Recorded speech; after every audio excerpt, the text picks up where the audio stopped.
All right, this episode of the podcast is brought to you by Soul CBD oils, put together by my friend Larry Ostrowski over at Be Well Buzz and Soul CBD. He's put together what I think is the most powerful extract of the cannabis plant on the planet today. It's an incredible product, and they even have liposomal CBD.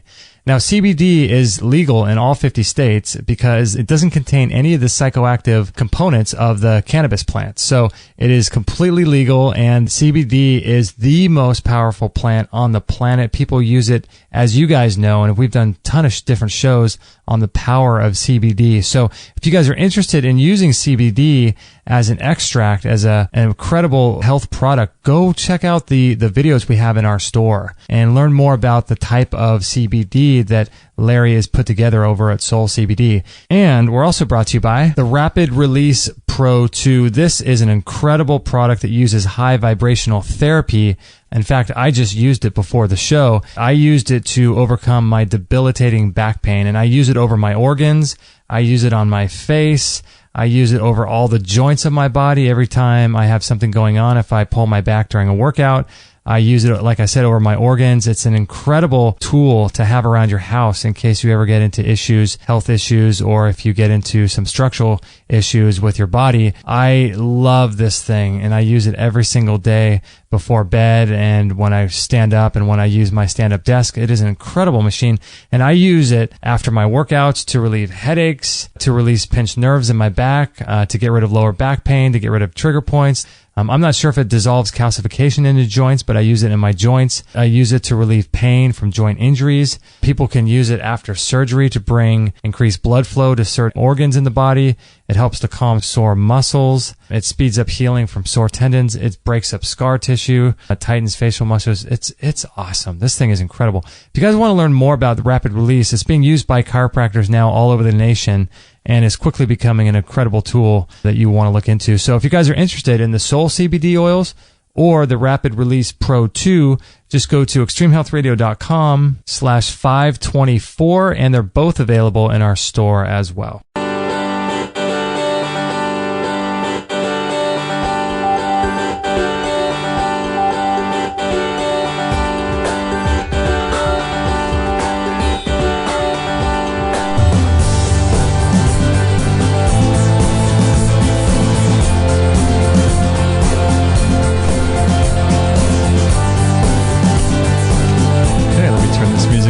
Just a little bit. Thank you guys so much for joining us on another episode here of Extreme Health Radio. We really appreciate your time and your listenership over the years. We really appreciate it. Can you believe this is episode 524? Isn't that amazing? 524 shows that we've done. So it's been a good time. It's been a lot of really interesting guests, a lot of really great information, a lot of people emailing in, talking about how our show has helped them. So it's great to be part of something that helps people. So we appreciate your listenership. All the shows are free. If you guys are interested in going back in our archives and listening to any of the archive shows, they're all free on the show archive page. So feel free to peruse around and check out any of the shows that interests you. We're doing shows right now twice a week on Monday, and we usually release them midweek, Monday and Wednesday. And yeah, we appreciate you guys, your subscriber and your listenership so much. We really appreciate it. So today, like I said, is episode 524. We're going to be talking with Dr. Russell Jaffe, and I've been aware of his work for some time, listened to a bunch of his lectures on YouTube and on other podcasts he's done. His website is drrusselljaffe.com. We're going to be talking about the acid-alkaline balance of the body. And in case you were wondering, Dr. Jaffe received his BS, his MD, his PhD from Boston University School of Medicine in 1972. So he's not new to this in any regard, and he completed his residence training in clinical chemistry at the National Institute of Health in 1973, from 1973 to 1976, and he was a senior staff member till 1979, which is before many people were born who are listening to this. So he's been at this for quite some time. He's board certified clinical pathology and chemical pathology as well. So we're excited to introduce Dr. Jaffe on the show. Thanks so much, Doc, for taking time today. Justin, a pleasure to be with you. Yeah, you have quite a few different websites and a lot of work out there on the internet. I've perused a lot of your lectures, like I was just saying, and listened to a bunch of your shows that you've done on other podcasts. You've been putting some interesting work out in the world for quite some time. When you were starting out in the mid-'70s, late '70s, were you as turned on as you are now? No, I'm more turned on now than I was then. At that point, I was limited by university and academic internal medicine, and then at NIH and laboratory medicine and collaborating with various institutes. Mm-hmm. But I knew nothing about traditional Chinese medicine and acupuncture and Ayurvedic medicine and Hikmet medicine. I knew nothing about naturopathy and eclectic medicine. I knew very little about nutrition and environment and relationship and intimacy. I was young. Yeah. So I went to debunk what I now advocate. I went to debunk it because I couldn't imagine that after 8,000 hours of post-college training, if there was any value to something other than what I knew. Wow. Somebody would have told me. Yeah, Wouldn't right. they have mentioned it? A colleague, maybe? Yeah, a colleague, in passing. Yeah. So I heard that Kwing Wu in Washington, D.C. could do things with little needles that I couldn't do with all the power of NIH. I went to debunk him and spent 7 years as an apprentice. Wow. So when you say that, are you saying that a little bit in jest, or did you really go there to debunk him? Oh, no. I just not on that. I mean, I do joke, but not on that. Wow. I went to debunk what I didn't know because what I said is really true. A lot of us with advanced degrees and postgraduate training, it's hard for us to comprehend that anything that could be effective and safer would be something we knew from nothing about. Yeah, that is a challenging thing with docs these days, especially, right? I mean, it's always has been. Always has been. And this is not new to medicine. It takes a long time to become a proficient doctor, and by then you've had a lot of people tell you that you're the main game in town. So do you think one of the reasons why you sort of opened your mind a bit in terms of health and healing after all of your studies, do you think one of the main reasons is that you stuck with looking into it more than most doctors do, or what do you think that was the catalyst to opening your mind? No, I think that's exactly right. I was skeptical, but I was curious enough to show up. And I want you to know, in traditional Taoist priest Chinese medicine apprenticeship terms, the first year that I was Kwing's student, if he looked at me, I don't remember it. He didn't speak to me because I would have remembered it. And by the second year, he became interesting. By the third year, he became fascinating, and it was absolutely worth it through to the 7-year completion. Wow. Then I did the first program in America that was accepted for medical licensure, not just certification, licensure in acupuncture in New York and California. That was called Oriental Medical Strategies in Western Medical Practices. It was a 3-year cycle that I taught at the SUNY campus in Purchase, New York, one long weekend a month through the academic year, 9 months a year for 3 years. And every one of those students then went on to teach their own medical acupuncture program. Wow. So you really had an open mind. What were your colleagues thinking at the time, your colleagues that you went to school with? Good question. Colleagues I went to school with or colleagues at NIH, I think they very asymmetrically divided into those who couldn't care, which was the super majority, and then the tiny minority, maybe 10%, who thought, we should talk to him because just there's a chance he might find something. Wow. Well, that's a surprising number. 10% is pretty good. Oh, 10% is pretty good. Yeah. No, I'm saying that was actually pretty good back then. That's great. So now I'm curious, Doc, with all your degrees, your BS, your MD, your PhD, how does it stand now? Do you still, are you able to do anything traditionally? Am I able to what? Oh, sorry, but it sounds like we cut out a little bit. Can you hear me okay? No, just ask again. Oh, yeah, sorry about that. Are you able to do and to still carry your MD and your doctor's license and all that stuff? Does that affect you these days? Of course. I used to be licensed in many more states, but at this point I'm a licensed medical doctor in New York State. I'm a medical director in New York State. I'm a licensed physician in California. Those are two of the harder states to get, and I've kept those as my, quote, anchor states, even though I used to be licensed in a number of other jurisdictions. Wow. So do you get any blowback from the traditional standard care at all about your licensing or no? No, not in terms of my license. Yes, there was a time when I was controversial. Now I think a little less so, because when your enemies or the people who don't understand or the people who hold you in a bad light die, right, and your friends live, eventually you outlive them. Wow. Yeah, that's true. We've talked to a lot of docs here on our show that are medical doctors, but had to give their license up, or their license got taken away somehow. And with due respect to all of my colleagues, and I cannot comment on any other case, the fact that I had the academic MD PhD from Boston University with some distinction, if you will, the fact that I was in the Young Turks Society before I was even a licensed physician, the fact that I was published with Dan Dakin in the Journal of Clinical Investigation in 1973 or something, when I was still an intern. Oh, wow. That I worked out how collagen activates blood clotting and other similar fairly fundamental things. When questions over the years came up about why I was interested in Ayurveda or acupuncture or meditation mindfulness or whatever it was that I was interested in, I simply pointed to my resume and I said, you find the flaw in my resume and then we'll talk. So what happened? They never found the flaw and you never talked to them? I had a Jewish mother. Oh my goodness. Wow. No, it's not as simple as that, but it's not much different. I had the great good fortune to, quote, punch the tickets, and I do mean the great good fortune to be in the United States Public Health Service, serving at the National Institutes of Health at the Clinical Center. And in the time I was at NIH, I collaborated with the Cancer Institute, the Heart Institute, the Allergy Institute, the Neurology Institute, and I did some other things on my own.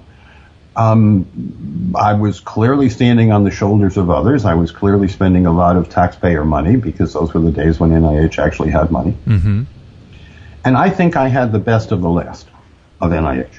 So are you still there, Doc? Oh, there's an issue on my side. Yeah, we want to get back to the Alkaline Way, but I'm happy to talk about anything that's interesting to you and your audience. No, that sounds great. We've already got some questions from listeners about the Alkaline Way. I think we had a little mix up there with our sound system. Yeah, so let's talk about the Alkaline Way. Is this a book that you're working on, or is this a book that you've already published? We have a digital book. Oh. We have a book that people can download for themselves. It's called The Joy in Living The Alkaline Way, and we mean every syllable of it. It's a bit.ly, BITLY /ALK-WAY.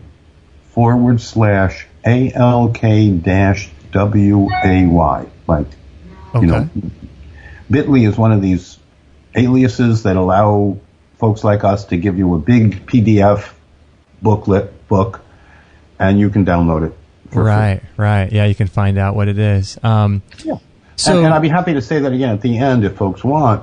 But the point is that we have spent decades distilling across many traditions and cultures the essence of how to stay healthy, even in high stress, high tech, high toxicity times.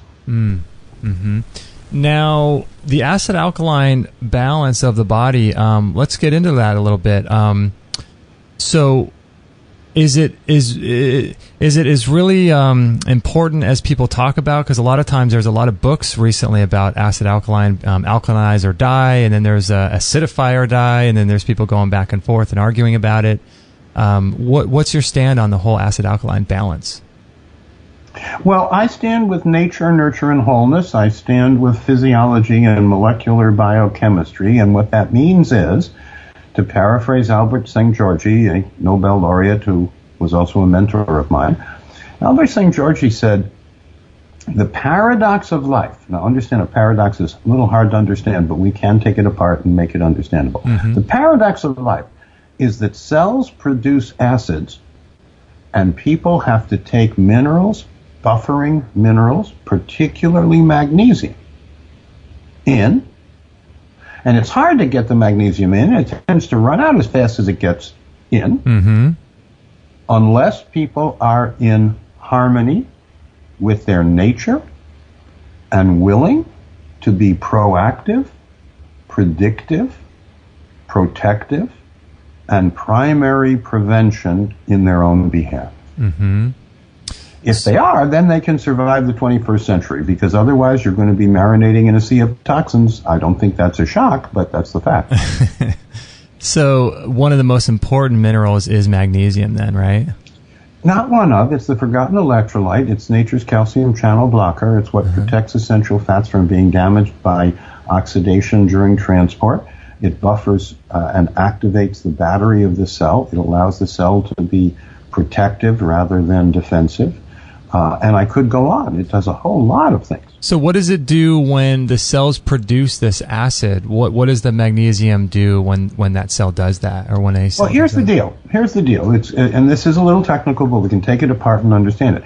It's called the proton gradient. It's what they gave Mitchell the Nobel Prize for. And the proton gradient says that if the battery of the cell, called the mitochondria, or midichlorian if you prefer, but if the mitochondrial battery is going to give the ATP energy molecule to the cytoplasm or to the cell must be able to accept a proton. And what's a proton?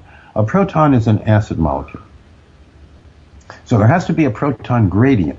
The proton gradient means there are minerals, particularly magnesium, but also potassium, because those are the minerals inside cells. If you have enough magnesium to have this gradient, then the cell accepts the proton, receives the ATP, and now elective, protective, efficient cell function is possible. But if you don't have the magnesium and you lose the proton gradient, then the battery begins to shut down. You go into what's called anaerobic glycolysis. Your get up and go has gotten up and went, and you can't find it anymore. Wow. So that's probably why. Is that the main, do you think, user of magnesium? Because you said that magnesium is so... Oh, no. We have managed to cause many other things to waste magnesium, from medications to environmental substances and so forth. Stress. So what used to be a challenge to get enough magnesium has now been an absolute... It's a life's work to maintain your magnesium balance so that your cells can be elective and protective rather than shifting into survival mode. You don't want to live, I don't know about you, I don't want to live in survival mode. No. I want to live in elective, protective, or thrival mode. Yeah, there you go. So how much magnesium do you take? Does it depend on yourself on a daily basis, how much you take?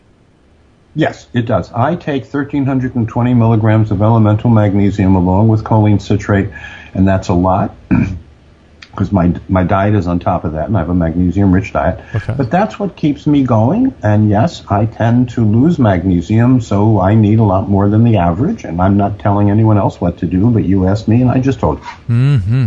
Yeah, I've heard a lot of people talk about stress. Stress lowers magnesium, no, stress tends to waste magnesium, right? And I think I live a low stress lifestyle, but other people tell me I have a high stress lifestyle. Who knows? Depends what you can handle, I guess, right? A lot's in your perspective. You know, like Bobby McFerrin says, "Don't worry, be happy." Oh, magnesium. Yeah, I've been taking a lot more magnesium lately and trying to get it but in let me tell you food. the secret about magnesium. The calcium-magnesium ATPase channel that normally takes magnesium up is easily poisoned by toxic metals, hormone disruptors, solvent residues, and a whole lot of other things. So very often, the very people who need magnesium try to increase their supplemental magnesium, and then they run to the bathroom with diarrhea. And that has been in the past the problem. We solved it by adding, at the same time, choline citrate to magnesium salts.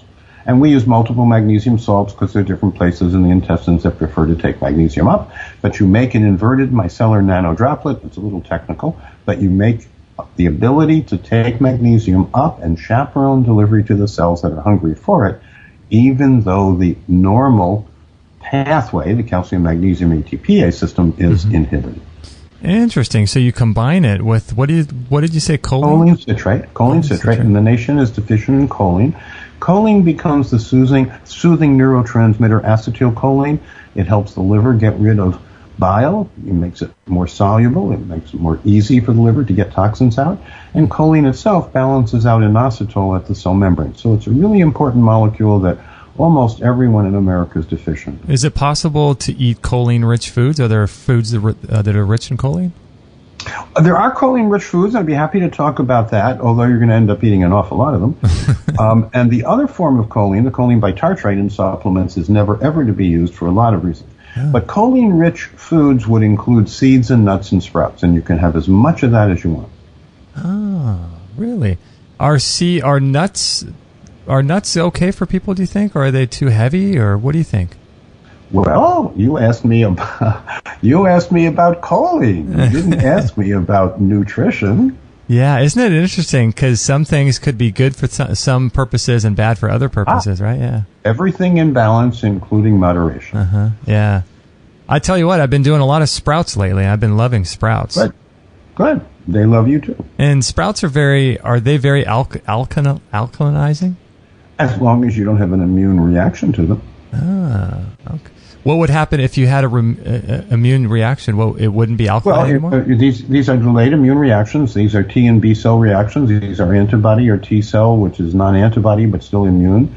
And if you have an immune reaction against a food, including a good food like a sprout, it will produce a lot more acid. It will make you feel worse until you stop exposing yourself to it and restore tolerance, which has been lost and broken in order for you to develop that delayed allergy.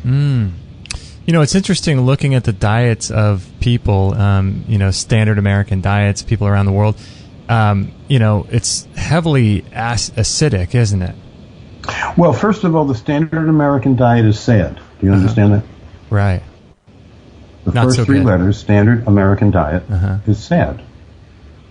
And it's sad because it looks like food, but it's not. It looks like you're getting nutrition, but you're not. It looks like you're getting what you need, but you're not. And if you really want to, you have to go back to basics like whole foods derived from organic and biodynamic sources, and then targeted supplementations in light of your particular biochemical individuality and needs.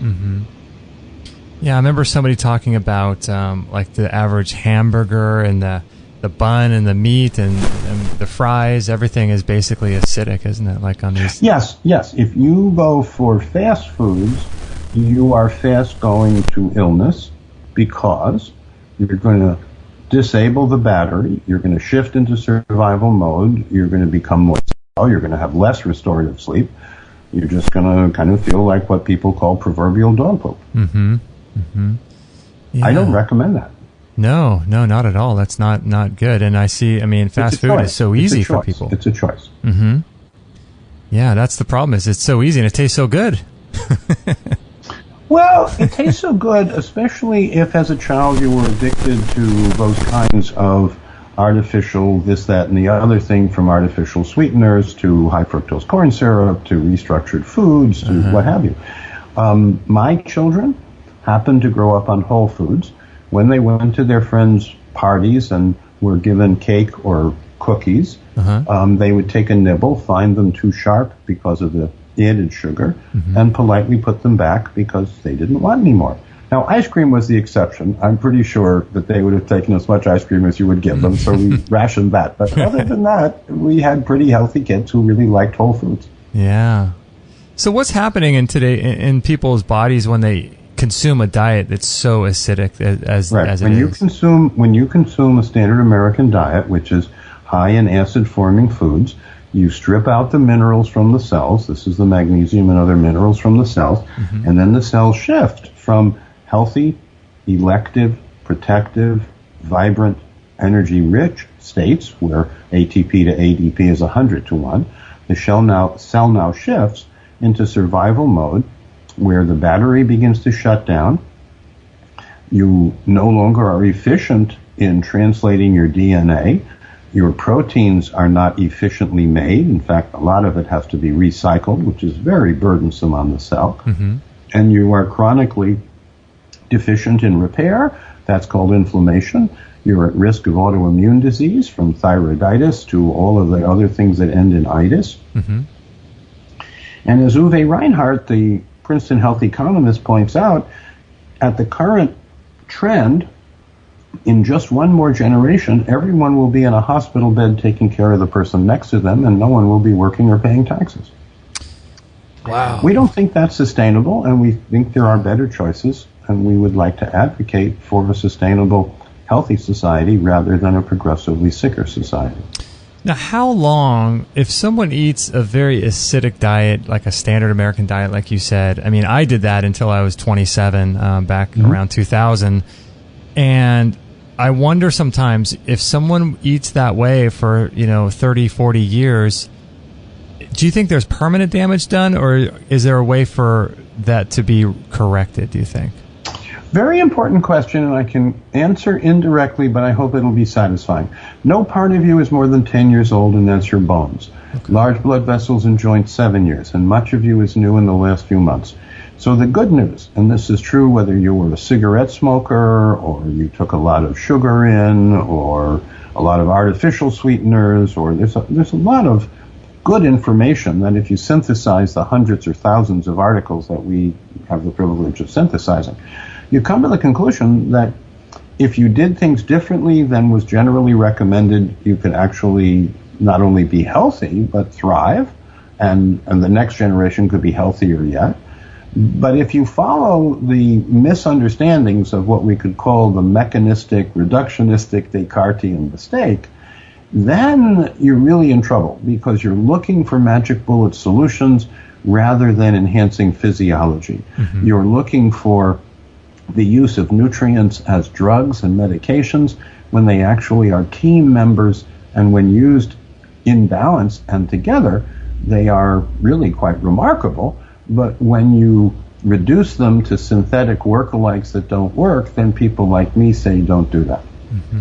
In what case would that happen? Is someone looking for drugs? Oh, let me give you an example. An example is there are 8 forms of vitamin E, which is what I recommend, but the most common supplement of vitamin E is D-alpha tocopherol succinate, one of the 8, which I never recommend. Another example, folate. Natural folate has 8 forms. The synthetic folate is 1. It doesn't interconvert to the others. I never use the work-alike that doesn't work. I really rely on nature, and I get much better results because of that. Ascorbate, vitamin C.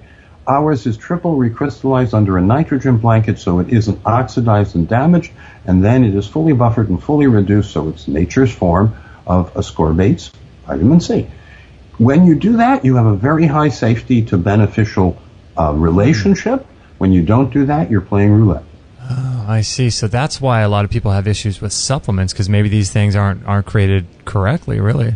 Workalikes, the synthetic workalikes, in my opinion, don't work. Mm-hmm. Nature, nurture, and wholeness are good principles. I have followed those for the last 30 years, and I'm glad to tell you that while millions of adverse events are filed every year, we at Perk Integrative Health have never, ever, in 30 years, had to file an adverse event report.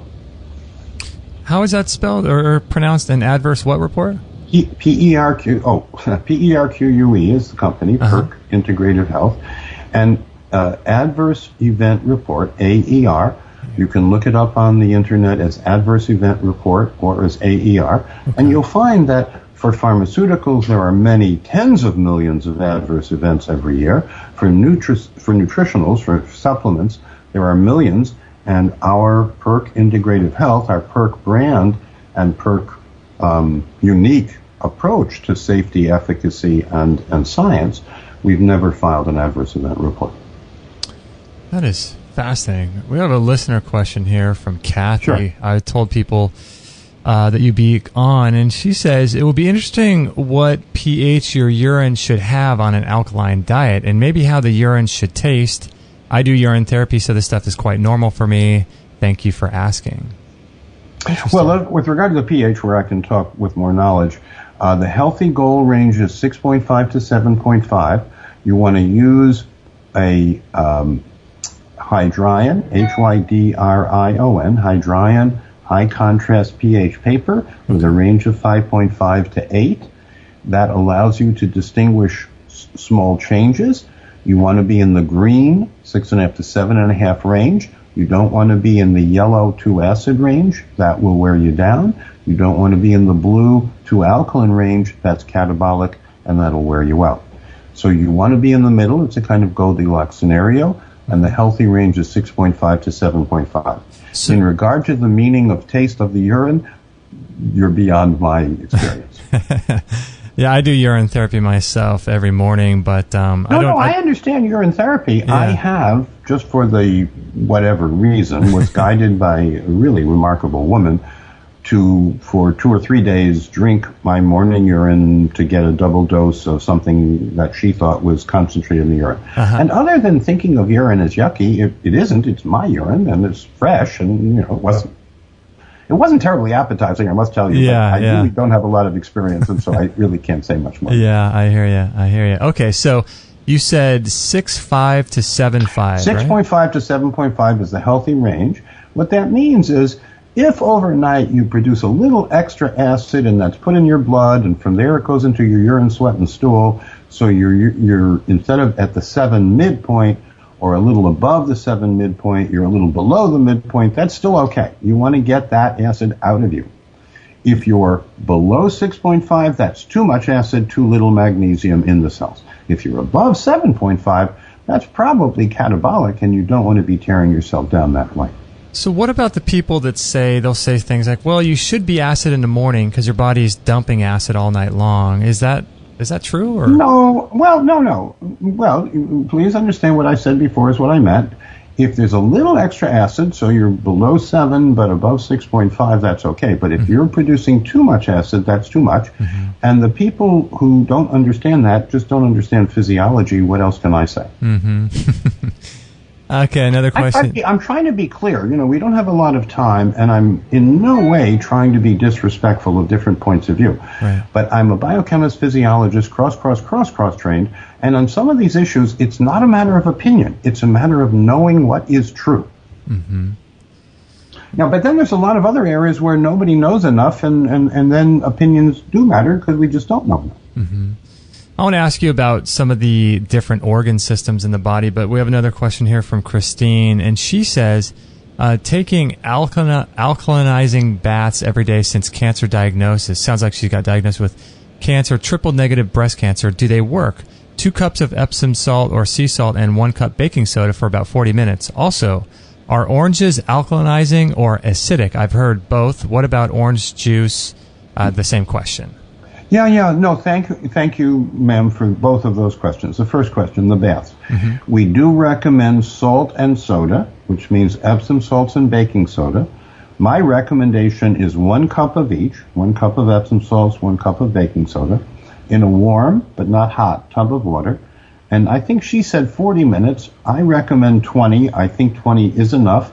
If you like it and you're relaxed and you want to stay more, that's okay. I wouldn't stay less than 20. But during the 20, I would do 5 minutes of abdominal gentle breathing and maybe 15 plus minutes of active mindfulness or meditation or prayer. And then you come out pink like a baby. And yes, some acids come out of the pores of the skin because the piloerector muscles of the skin are relaxed by the baking soda. And the magnesium allows the acids to come into the water. So you want Epsom salts and baking soda. I think the person's question had a third thing in the bath with them, which I don't disagree with, but that's not. I actually recommend the so-called salt and soda, which is Epsom salts and baking soda. Yeah, it looks like just Epsom salts and baking soda, yeah, that she mentioned. The one thing I do want to add is if you have a tendency towards dry skin, you may want to add a teaspoon of sesame oil on the surface of the bath as an emollient to make your skin smoother and, less dry. Oh, interesting. Okay. No, we've been at this a long time, and we want people to enjoy it. We want people to see and feel the difference. Now, I'm curious about how often do you think someone should take a bath like this, do you think? Oh, as many nights of the year as you can. I do it regularly. I mean, really regularly. Now, do you think there's any issue with the non-filtered tap water, or coming into the tub and the toxins that are in the water at all? Do you think? Well, that is an issue, but it's much more an issue for your shower than for your bath. Why is that? Because you're absorbing more water? Because in your shower, let me explain, my friend, in your shower you volatilize the very things you're concerned with much more than you do if you just fill the tub with water. That's right. Okay. Now, I just want you to know for full disclosure that I happen to have 2 homes, and in both of them we have well water, and we have it tested, and it's third aquifer, and there's nothing in there except water. Thank you. I mean, some minerals. Oh, nice. There's nothing of the things you're concerned about in our water. Yeah. I think that water is a big issue and a major, major, major concern. Look at water keepers with Robert Kennedy Jr. Look at Gorbachev. He thinks water is a global issue. My friend Amory Levins has been calling attention to contamination of water since, I was a pup. Mm-hmm. Yeah, interesting. So, do you think that the benefits of a bath with the baking soda and the magnesium outweigh any risks of contaminant water? I don't just think that. I have thousands of case examples that say yes, yes, yes, yes, and almost none that say maybe. Okay, well, that's good to know because a lot of people are afraid to do certain things because I understand that fear is a powerful emotion. Yoda pointed that out in the Star Wars movie. Mm-hmm. Okay, so what do you think about oranges? I studied with Yoda, by the way. You studied with Yoda? Bhante Dharmawara. Oh, wow. He was the human basis. Really? I kid you not. Wow. Did he speak like Yoda speaks? Spoke, looked. It was Jim Henson who did the Muppet, but the first time that I introduced Bhante to the movie, he stood up in the movie theater, pointed at the screen and said, "That is me." And I was the only one in the place that knew it was. Oh, man, that's funny. I had 20 years with him. So what about oranges, according to Christine? She's wondering if they're acidic. Now, that was the second question, an astute question. In the glass, orange or citrus juice is acid in the glass but alkaline in the body. Okay. So you take in the citric acid. That's what makes it acid in the glass. Like fumarate and other what are called Krebs energy salts into twice as much bicarbonate buffer as there was original acid proton. So it's a paradox, but life is filled with lots of paradoxes. Mm-hmm. The citrus juices, like orange juice, are acid in the glass, but they're alkaline in the body. And we have the food effects on body chemistry chart, not the acid ash residue of the last generation. And we really urge people to download the Joy in Living the Alkaline Way so that they can obtain the latest information about the food effects on body chemistry and not be caught somewhere between the 19th and 20th century. Mm-hmm. Well, it's cool. It looks like you have some good recipes and menus. It says listed here. That's really cool. Oh, yes. We live this way. And some of these recipes come from my son Sky. Some of them come from our physician colleagues. But yes, the reason we do what we do is so that others can thrive and enjoy. Now, it says here on your recipes how to make ghee and nut milks. Are either of those acidic or no? Ghee and nut milk. Now, ghee is liquid gold, according to Beatrice Trum-Hunter, who just passed away a few days ago at the age of 98. And it's alkalinizing because it has butyrates and medium-chain or short-chain triglycerides. Now, the same is true for low-temperature coconut oil, but in both cases, they are caloric-rich. And I'm of an age where, especially if I'm going to have a glass of beer or wine, which, by the way, I'm likely to do, I have to interrogate every other calorie to make that it's rich in essential vitamins, minerals, cofactors, and nutrients. So I do use a little bit of raw coconut oil, 76-degree MCT alkaline. But on the other hand, if, like me, you can take in 1,800 calories and get restorative sleep and feel great, or you can take in 2,500 calories and gain weight. And by the way, it's easy. It is so easy to go from 1,800 to 2,500 calories. Yeah, not too hard, is it? No. It's very easy. I've done it. I mean, the reason that I am both passionate and compassionate and empathetic is because I used to weigh 65 pounds more. I did manage to lose it, and I don't plan to find it again. I hear you. I'm now at the same weight I was exiting high school, entering college, which I think that is considered to be your, quote, best long-term weight. Oh, wow. Yeah, probably about 18 years old at the height of your body, right? Right. Yeah. At least we thought so. You know, that's another story. I'm curious about food combination. People on our show talk about, if a meat, like let's say, for example, if a meat is cooked or if it's a raw meat, and what you should combine with that. Some people, like we had that Augenis Vonderplanitz on the show who eats a lot of raw meat, and he said he loves salads, but he doesn't eat the salad with raw meat, but if he ate cooked meat, he would eat the salad with it to buffer the acids and all that kind of thing. What do you think about all that stuff? individuality seems to have worked it out so that he stays healthy, for himself. Mm-hmm. Good. But I have to give advice to people in general, and there I have some principles and rules that across cultures, across time, across philosophies have proven to be true, and that means the body will produce the extra acid. We have to bring in real alkalinizing, not phony or work-alike or pseudo-alkaline elements. And if we do that in proportion to the acid production, which is related to stress, distress, and toxins, then we can be healthy.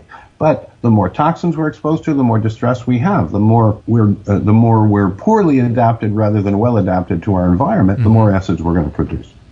What do you think would be good meals to add to a salad? Like if you're going to have a salad. Oh, boy, is that a good question, Justin. Yeah. Excuse me for jumping in. Here's my suggestion if you want to be healthier, more alkaline, and reduce cancer risk. How about that? I love it. Okay. Let's do it. Curry twice a week. Sorry, what's that? Curry, Curry. Okay. Not to be confused with any actor or actress named Curry, but a food, a curry. Uh-huh. There's green ones, there's yellow ones, there's red ones. You make it at home with fresh herbs and spices. Once or twice a week, it reduces your cancer risk substantially. I mean like 10% just for having a curry twice a week. Wow. Then dal. Have you ever heard of dal, D-A-L? No, what is that? How about lentils? Ever heard of lentils? Lentils, yeah. How about pulses? Say that again, pulses? Pulses, it's another name for lentils. No. Yeah, so there's lentils and beans and pulses and that whole family of foods that are high fiber, high mineral, alkalinizing.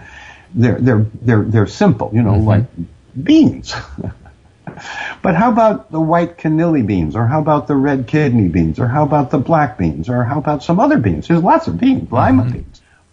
It turns out the lower you eat on the food chain, the more alkaline. The lower you eat on the food chain, the easier it is to digest. The lower you eat on the food chain, the less toxins you have to get rid of, and the chances are the more alkaline forming the diet. There are exceptions, but that's a pretty good rule of thumb. Now, in terms of vegetables, like I've heard that nuts and seeds and maybe some root vegetables, they're more on the acidic side. Is that correct? No, sir. See, that's another difference where people are looking at the old, outmoded acid ash residue, not at our food effects on body chemistry chart, which has been picked up and critiqued and validated by a lot of different, experts. So take a look at what we have. You'll find that nuts, seeds, and sprouts are alkaline forming, some of them more so than others. Once you isolate an oil, edible oil is in the eye of the beholder. I don't cook with oil at all, almost at all. I do cook with broth and wine. I do have a lot of foods that sweat moisture into their foods, or know how to just move beyond food to cuisine. But cuisine that is digestible. If you eat a diet that you can digest, assimilate, and eliminate without immune burden, and I mean without immune burden, then you're healthier. And if you have digestive problems, which almost all Americans do because of stress and antibiotic history and a whole lot of other reasons, then you might need an LRA by ELISA Act test, a test I developed, so that we could find out at one time all of the things that burden your immune system and give you a plan to restore tolerance, reduce intolerance. I don't know about you, but I want to be tolerant to what I eat. I don't want to be intolerant to what I eat. Right. Whoops. Dr. Jaffe, are you still there? Sure. Oh, I good. don't talk all the time. No, it's it sounded like you cut out there. So what was the name of that test? Yes.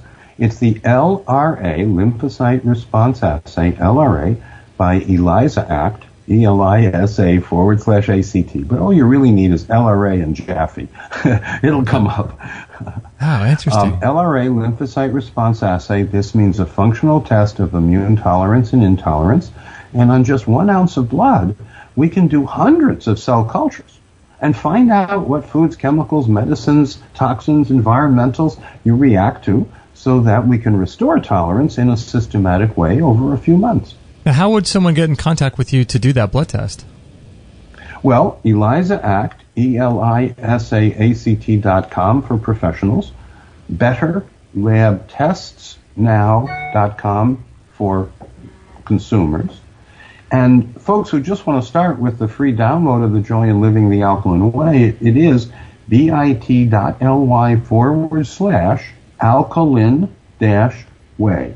So bit.ly/ALKALINE-WAY. Okay, excellent. I'll put that. I'll let people know if people are. I'll make sure to get the link correct at extremehealthradio.com/524. Yes, please do that for me. Yeah. That way it's people can just remember that and then click on over.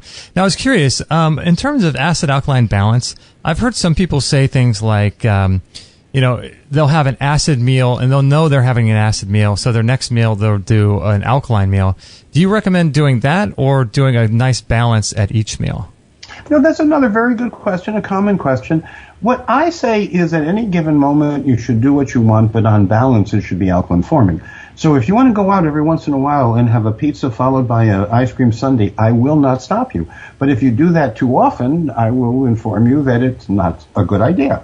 So I hope that was a clear answer. Mm-hmm. I do think every once in a while it's a good idea to just go out and have the things that you don't normally have if you miss them. Uh-huh. But just don't do it too often. Mm-hmm. Now, how often do you think is often enough? Well, that depends. Banti thought, well, here's what actually happened. I'm learning from him about a certain system, and part of it had to do with green glass, like Murano green glass. Imagine this really brilliant green glass. Now, it turns out that Pellegrino water bottles, but also Tanqueray gin bottles, are made of that green glass. Uh-huh. So I come into the place where we're living together, and he has a Tanqueray gin bottle. It's empty. His finger is in the cap, and he's moving his finger around the edge of the cap. He brings it up to his tongue, and he says, gin and tonic. I don't understand. What? As he said often, it took him 40 years to get sick, 40 years to get well, and then he could get started, and I met him at 81. Okay.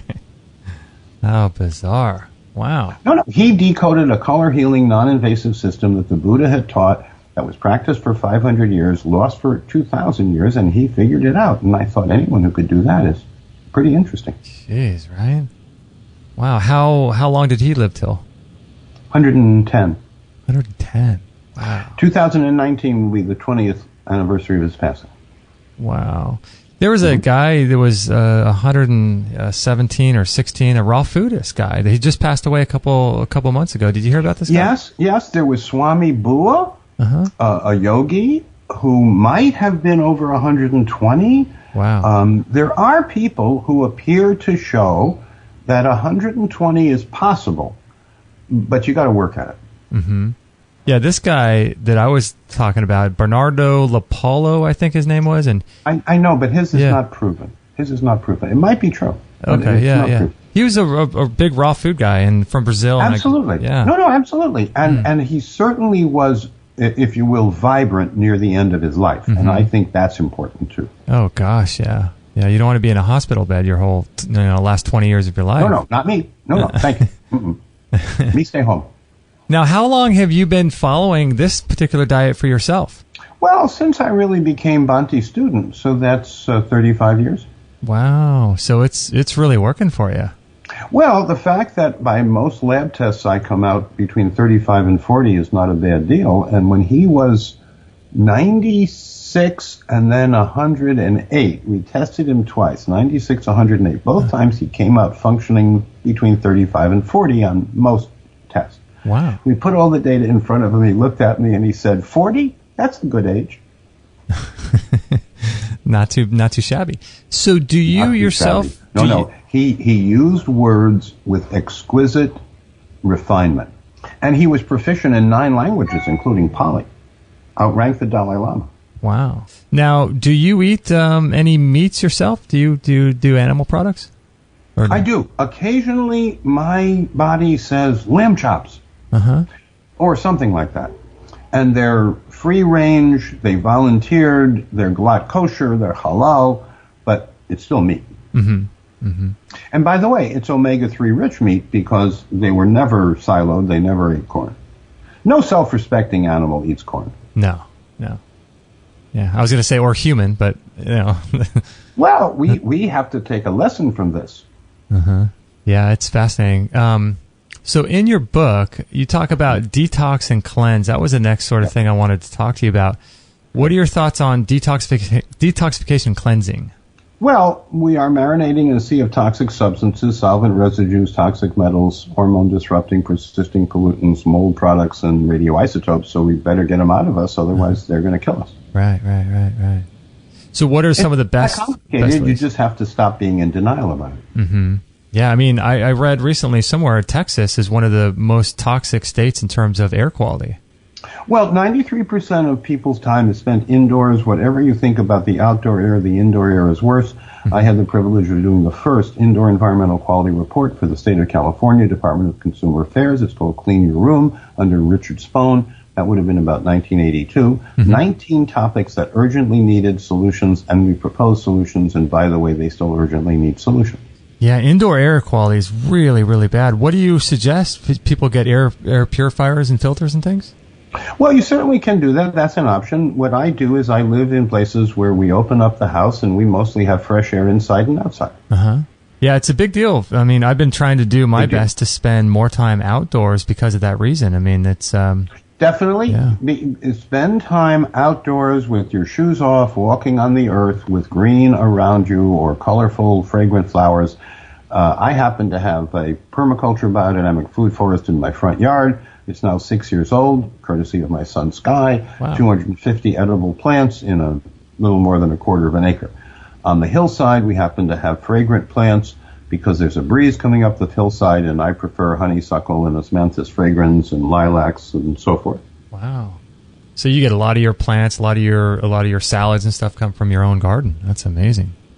Yes, almost every day during the season, at dinner time, as part of the salad, I go out and find some fennel or some asparagus or some allium, some onions in the garden. And we don't get 100%, but it is an example that even in our favored Fairfax County zip code, you can have an edible food forest, a permaculture biodynamic food forest in your front yard.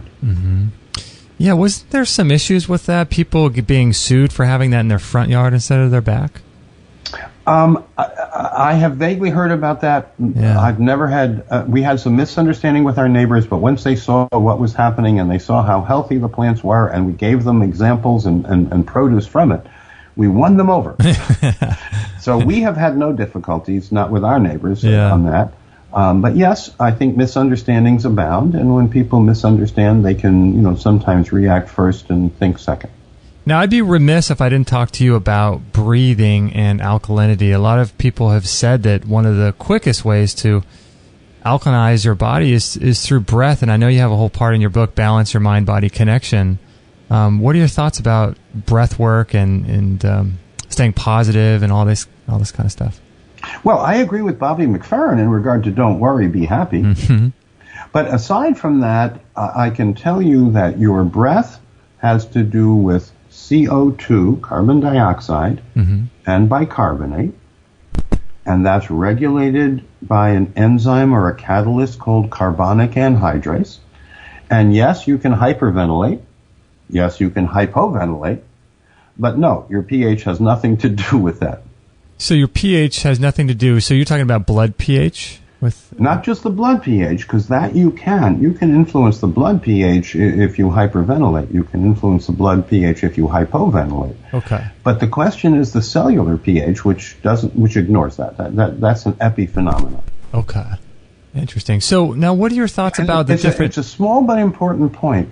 And I hope your listeners were with us this whole time, because what's going on inside the cell is critically important. What's going on in your blood is important, but that's kind of like looking at the traffic on the highway and trying to figure out what cars are in the garages. Okay.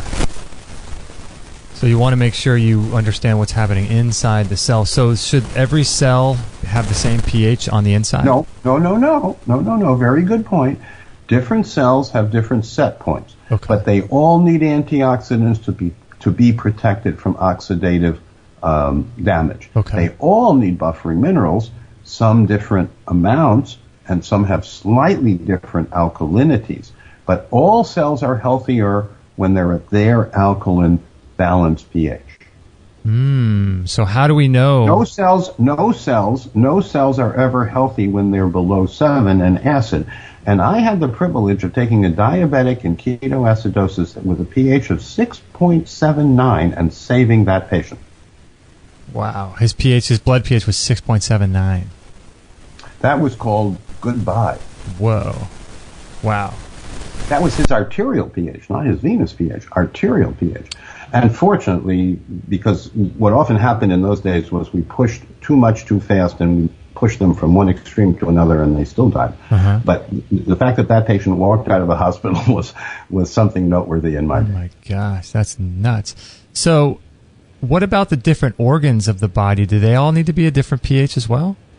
Well, yes, and that was kind of what you were indicating. If you look at the liver or the spleen, if you look at the heart or the muscle, if you look at the gut or the brain, at different times and different places in the body, there are slightly different set points. But all healthy cells are more alkaline. No healthy cells are below 7 in acid. Interesting. Okay. Wow. So this really is important then. Now. Very fundamental. Yeah. This is up there right with oxygen and with ascorbate vitamin C. I mean, it's really very fundamental to cell control. Right. It's interesting you said earlier that like root vegetables and nuts and seeds are not acidic like I've thought over the years. That's interesting to me because I've often thought of those things as acidic. If you do the old way, which was to burn them up in a furnace and see how much is left, you mistakenly conclude that they're acid. But if you do the metabolic effects of the food on body chemistry, the amino acids and proteins, the fats, the carbohydrates, the minerals, the cofactors, all of them, the way we did, you find things are physiologically different than they are in the test tube. Now, do you think that cooking has an effect on foods and causes them to change their biological reactions in the body? Cooking makes foods more digestible. Cooking begins to break foods down. It doesn't do more or less than that, but cooking is mostly about making them more digestible. If you have a really healthy digestive tract, a really healthy microbiome, you can go on a raw foods diet. It's a choice. But if you're really unwell and you go on a raw foods diet, that's a political choice, not a sensible choice. Now, I would imagine most people wouldn't have the most robust digestive systems in these days. No. Today, most people are participants in the epidemics of digestive diseases that underlie chronic inflammatory, autoimmune, and degenerative diseases. Yeah, no, that's what I mean. I think most people have really, really sluggish digestive absolutely. Issues, yeah. No, that really is the dilemma. Most people have a digestive problem of which they're unaware. And all you have to do is ask yourself, did I have antibiotics more than once? Did anyone give me enough probiotics, prebiotics, and symbiotics? Have I ever had stress in my life, etc.? And you find that people, oh my gosh, I'll bet I do. Yeah, well, a lot of people too have, take those acid blockers, those Tums and all that, too, right? Oh, a lot of prescriptions are written out of the illusion that if you reduce stomach acid, you help people. Interestingly, it's the people who lack stomach acid who get ulcers, and people who have plenty of stomach acid never get ulcers. So it's never about acid. It is really important that the stomach, what's called chyme, the thing that comes out of the stomach and goes into the small intestine, that be acidic. So I have never recommended or used the proton pump inhibitors or the H2 blockers because I want you to have plenty of stomach acid so that what comes out of your stomach can stimulate bicarbonate and digestive enzymes to come out of your pancreas. Yeah. So what happens in your stomach when you eat something like a salad that would be alkaline? Well, what happens to that? Does that turn acidic from the acid in your stomach? Yes. So does. let's say you take what's called roughage or fiber or salad. In the stomach, the protons produce acid, make the chyme, the food that's all mashed up and so forth that comes out of the stomach, acidic. And that's essential to get the pancreas to release the bicarbonate and digestive enzymes that you want to happen in the duodenum. Okay, and so what happens when you eat something that's acidic? After it goes in your stomach? Well, no, that's another good point. When you talk about the acidity, say, of citrus juice, that might be acid at a level of, say, 3. But if you talk about stomach acid, that's acid at the level of 1.5. I know, That's right? about a 14. You can't get much more acid than 1.5. So stomach acid is about the strongest acid that we have in biology. Uh-huh. Yeah. Wow. So, and people... And it's really important to have that phase of digestion. Digestion begins when you see the food. It continues in your mouth. You really should chew it. It continues in the stomach, alkalinized in the small intestine. I see. So it get alkalinized, and then as it continues forward into the large intestine... Then as it goes forward, then it gets completely digested, assimilated, and eliminated, so that by the time you get to the colon... Interesting. Okay. It is fascinating. It's taken me decades to figure it out, but I'm happy to share it. And we certify people in the WellGuard program, from health coaches to colleagues. Wow. And so what is your main website, drrusselljaff.com, or is it There's Perk? drrusselljaff.com, but then there is Eliza Act, ELISAACT.com for professionals. Okay. There's Perk, PERQUE.com for professionals. There's BetterLabTestsNow.com for consumers. And then there's HealthStudiesCollegium.org for people who really want to get into the weeds and the policy details. Collegium, I'm just typing it out. EGIUM, HealthStudiesCollegium.org. .org, okay. .org, because it's a 501c3 foundation, and we've done the most successful outcome studies, pilot studies in type 1 and type 2 diabetes and fibromyalgia and chronic fatigue, and we'll eventually go through all of the inflammatory, all of the autoimmune, all of the chronic diseases, because there really is a better way. And by the way, we started with people who were under best standard of care. These were not people who weren't being cared for. Oh, I see. Okay, I'll link that up on our page too. And I got the link from Justin, who helped set us up together with your Bitly link. So I'll put that on our show page today. Is there anything else people should know before they either download the guide? It has become a big issue. There's 1 million people a year who die at a cost of $8 trillion to our country's balance sheet. Mm-hmm. Of those 1 million people, it's 500,000 due to the ravages of diabetes and its consequences, 250,000 from avoidable nutritional deprivations, and 250,000 from the stresses of the healthcare system. So I don't want to make you or me into a statistic. I think we should be well and happy. In order to do that, we have to be proactive. We have to focus upstream at our individuality, but also at meeting our needs. And when we do that, we can avoid becoming statistics. Oh, that's so good. That's so good. We do have power over our own health, don't we? More than we realize, and now is the time, because if we don't do it, I don't think anyone else will do it for us. Mm-hmm. One final thing before we go. What are your thoughts on your own spiritual practice, and what kinds of things do you do every day to maintain that? Well, I'm a man of science and of spirit. I've never found a conflict between the two. I happen to be a traditional Jew, so I pray in that way on a daily basis. Mm-hmm. But I also studied mindfulness and Vipassana with Bhante Dharmawara for over 20 years. I studied Ayurvedic techniques of relaxation response and active meditation with Dr. Ramamurti Mishra, who wrote the textbook of yoga psychology and a commentary on Patanjali Sutras. Had over a decade with him. So I've really had great good fortune, and one of the things I went to debunk was how important it is to have silent time, quiet time, introspective time, meditative time, prayerful time, but some kind of time where you just commune on the inside, explore inner space, rather than be pulled into outer space. Right. So key, isn't it? And I find 20 minutes twice a day for most people is quite okay. And I know how precious time is. It's actually the most precious thing we have. But it's only 20 minutes twice a day, 40 minutes out of 1,440. Can't you find, 40 minutes out of 1,440? I can. Right, yeah. And you can even start off with 10. I don't want to be harsh on anyone who doesn't do that, but when it's important enough, you will. And I find it so invaluable that, if you tell me I'm going to stop breathing, I won't. I'm going to keep breathing. And in the same way, if you say to me, stop your mindfulness practice, I'm going to go off somewhere and do it. Right. Good stuff. Okay, I'll link all of your websites up on our page. Thank you, Dr. Jaffe. Are you still there? Thank you so much. Oh, yeah, you're so welcome. Hang on the line there really quickly.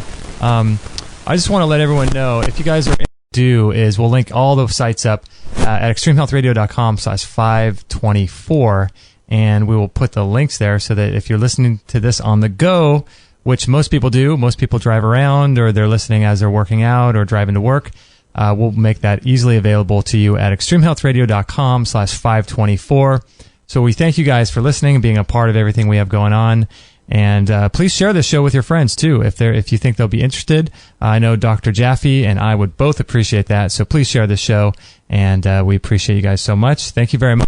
Today, I became a biophoton woman. I put a tablespoon of the Andreas 5-seed oil in my morning's One World Way drink and was still happy and energized at 3 p.m. Normally, I feel tired and spacey at the end of the day, but today I felt energy and very clear. My friend at the farmer's market asked what I was on. She said my eyes looked bright and I had unusual energy for that time of afternoon. I told her there was a magical oil that enabled my body to absorb the sun's energy as if I were a plant. She said, I want some. A second One World Way shake with the oil when I got home took me to bedtime with that wonderful, abundant energy. I couldn't believe how much I got done and how great I felt. The combination of One World Way and 5-seed oil produced a significant health event in my life, the kind that makes you feel you've been given your life back with a bonus, and I'm 64. Click on the 5-seed oil banner right here on extremehealthradio.com. That's extremehealthradio.com. Hey guys, if you've been following our work for any length of time, you know that I'm a big fan of raw food. I did a raw food diet actually from 2003 to 2010, 100%, and I loved it. And raw food is a huge part of my diet, and I just love it. And if you're interested in making healthy, really amazing raw food dishes without spending hours and hours in the kitchen, I would highly recommend checking out a program put together by Russell James called the Raw Chef Program.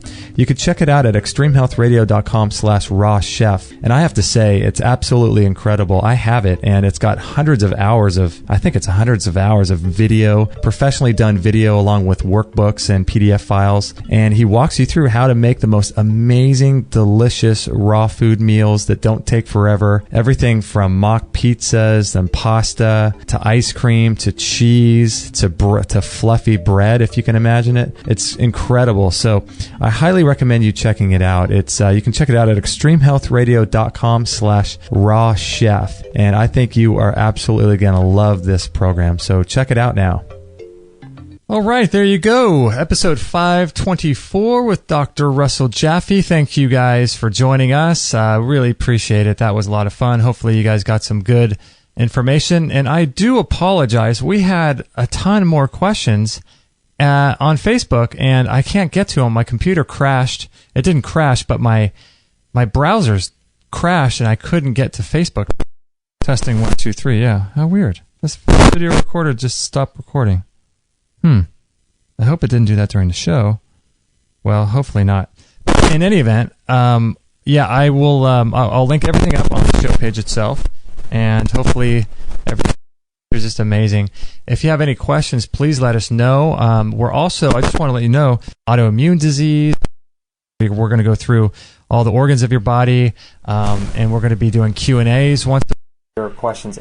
What we're going to do is every 4 months, we're going to do a seasonal cleanse that will be overseen by a doctor. So that will be like a group cleanse, and you guys can have access to that. And so we're going to be doing all this kind of stuff together to encourage each other and to really take our health to new levels. Because it's one thing to hear about detox baths, or it's one thing to listen about how to do, certain things.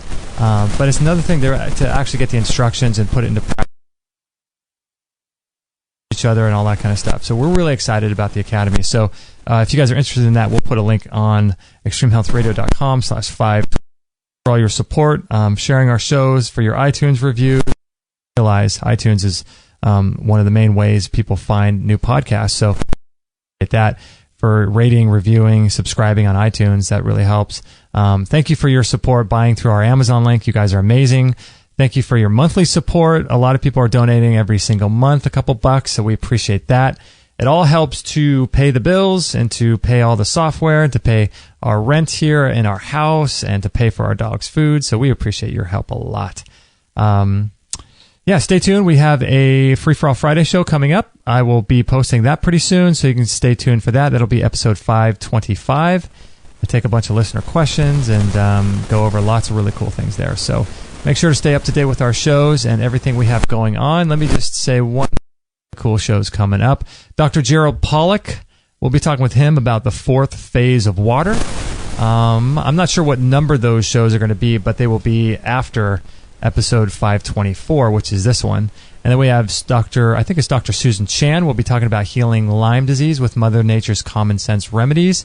So many 1,000 cases of Lyme every single year, which is insane amount of people with Lyme disease. So make sure to listen to that show. We've got Patrick Durkin. He'll be on talking about the role of structured and living water in our life and how it affects our cells and helps to hydrate the cells and all kinds of cool stuff like that. Then we have William Bengston. He'll be talking about energy healing. So we have lots of varied guests on the show. Everybody from raw vegans to vegetarians to paleo people to breathing techniques to spiritual practices, all kinds of cool stuff on the show. The best way to do that is probably to subscribe to our newsletter. That's the easiest way to do that. If you text the word Get Healthy to 33444, that will subscribe you right now to our newsletter. You'll get some bonuses just for signing up. I send you an awesome ebook, which is an amazing book, which talks about how to put into practice a ton of different healing modalities in your life. So because of technology, you can always go to extremehealthradio.com/subscribe, and that will allow you to join the newsletter list. We've got thousands and thousands and thousands of people on that newsletter list, and it's just an honor to be here and help as many people as we possibly can. So this is really great. It's kind of my work in the world that I'm helping mankind, hopefully, with the different guests we have in our show and helping empower people. Realize there's choices. There are choices. There are options. Definite in terms of diagnosis. Everything's in flux. Everything's changing. Our bodies have the innate power and ability to heal themselves, and that's one of my main messages to get out to people, is to empower yourself through education, through learning. Start listening to podcasts. If you like this one, listen to ours. If you like other ones, listen to other ones, but start listening to the podcast and learning information that's going to help empower you. Because you're not going to get this information from the mainstream news. You just won't get it. It's not there. They don't want healthy, vibrant people. They want people who are sick to go through the system so that they can make as much money on them as possible. It sounds eerie and disturbing and very, very downer, Debbie Downer, but it's just the way it is, and that's fine. That's the way the system is. The good thing is that we have options and we have ways of healing. So that's really, really empowering to know that. It's empowering to know that your body is always healing itself, always. It always knows the right thing to do in every moment.